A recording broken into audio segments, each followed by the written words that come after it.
Hey YouTube, welcome to Trevor's Final World. Today I am going to be looking at the Red Hot Chili Peppers. This is a band that I don't think I appreciated them enough when I was younger. So lately I've been trying to collect more of their albums. I did show a little while back a bootleg record of theirs that I had bought. I just really like this band, and the more that I see some of these average bands that are out there today, it really makes me appreciate these guys.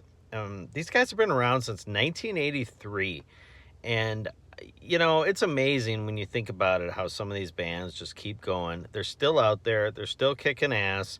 So today I just want to give them their flowers. I'm not going to run through all their albums, but what I'm going to do is I have their top 8 albums, and I'm going to quickly go through them. And I do have an honorable mention. The first time I discovered the Red Hot Chili Peppers was they were in a 1986 film called Thrashin', which was a skateboarder film with Josh Brolin when he's super young. I love this movie. I do like stupid movies, so this is not going to win Picture of the Year or anything like that. But I remember watching No Country for Old Men, and it was bothering me the whole time. How do I know this guy? Why do I know this cowboy? Who is this guy? Well, then I look it up, Josh Brolin, and I'm like, okay, Josh Brolin, Thrashin', unbelievable. It's unreal, like that it's the same guy. Obviously, he's been in other movies, American Gangster. He's like a dirty FBI agent. But I just love that Josh Brolin is in this movie. I love that the Chili Peppers are in it. They're playing the song Black Eyed Blonde. And definitely worth checking out this film. And also the lead singer, Anthony Kiedis, his dad tried to be an actor in Hollywood, so he shows up every once in a while in movies back in the day. One is, if you watch the original Lethal Weapon movie, there's a part towards the beginning where Mel Gibson is at like a Christmas tree, like where they sell Christmas trees, and one of the guys that's trying to sell him cocaine is Anthony Kiedis' dad. So he had like little parts like that. I just thought that was kind of funny. But anyways, I'm going to quick run through these. I'm going to start at number 8, which is the album I like the least. Obviously, they have more albums than this. I just don't have the time to go through them all. My honorable mention is going to be the album The Uplift Mofo Party Plan from 1987. What I do like about this is that it has all 4 founding members. This band started in 1983 as a high school band. So this album is 4 years later, and it still has all the guys in it that started the band. So I do like that about it. Obviously, it's not their greatest. And then at number 8, I'm going to go with 2022 Unlimited Love. This does have John Frusciante back in the Chili Peppers.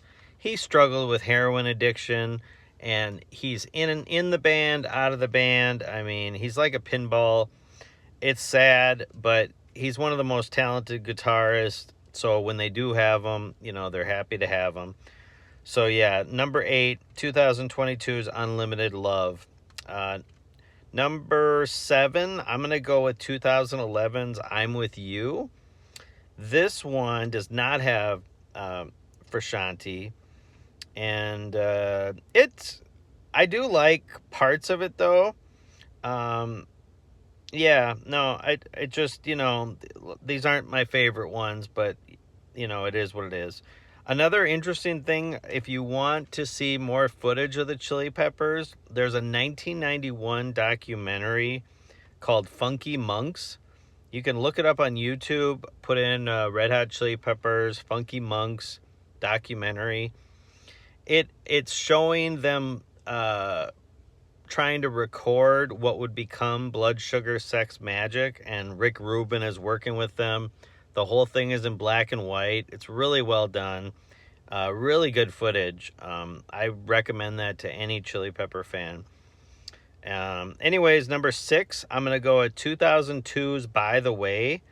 I like this album. It's got some good hits on it, like Can't Stop, Universal Speaking is on it. Yeah, no, it's a good album. And number 5, I'm going to go with Mother's Milk. This was, I think, their 4th overall album as a band. And it was kind of the first time that you could really hear the cohesiveness and like, hey, they're getting things together. I think before that, it was a lot of chaos, a lot of funk. But like, even though you knew they were talented, there was just too much going on. So at number 5, 1989's Mother's Milk.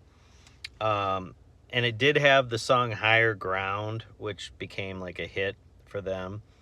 Number 4, I'm going to go with 1995's One Hot Minute.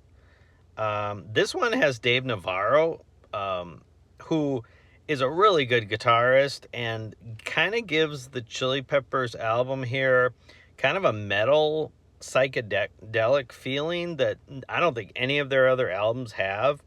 I really like it. I would have been interested to see what would have happened if he had been a guitarist in a couple of their other albums as well.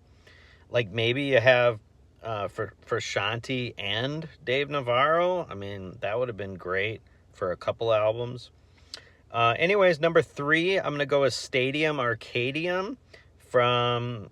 Actually, I'm not even sure what year that is. I do know that this album is over 2 hours long, which I have it ranked 3rd out of, I believe they have 12 albums. So, you know what? Some people don't like long albums, but if it's quality, I'll take as much as you want. Like, you know, it's like going into a sandwich shop and you want to give me an extra 6-inch sandwich, I'll take it. If it's high quality, then hey, give it to me. So coming in at number 3, Stadium Arcadium. Number 2, I remember being in college when this came out. This was like, to me, the Chili Peppers comeback album. They had kind of been out of the limelight for a couple years. I was so happy when this came out. Californication. I love this album. It's amazing that this isn't their number 1 album. I think most bands, this would be their number 1 album. But the Chili Peppers are so good that this is number 2. Obviously, Californication is on it. The music video for that was so cutting edge at the time. It was like, you know, you saw Anthony Kiedis in a video game, like snowboarding, and just an amazing song. I love the song Other Side. You know, these guys rock. They really do. They're so talented. It's just, I almost think that they're too funky. They're too powerful. They sometimes just don't know how to harness it. But that's why I want to go back and really dive into more. I know there are a lot of songs out there of theirs that I haven't heard. So I just want to appreciate them more. I just don't think that there's another band out there right now that has everything that they have. Like if someone came to them and said, hey, we want you to make a psychedelic album, they could do it. If someone said we need a funky album, they could do it. I mean, you know, the lead singer, if you need him to rap, he could rap. If you need him to sing, I really think they're an amazing band. But anyways, number 1 on the list, Blood Sugar Sex Magik from 1991. Just an amazing album. I remember biking over to my neighbor's house, watching on MTV Under the Bridge music video. It's just such a good album.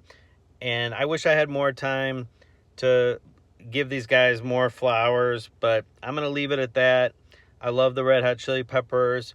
I would encourage anybody out there, check them out more if you are like me, where you just, you know, haven't heard every song and all that.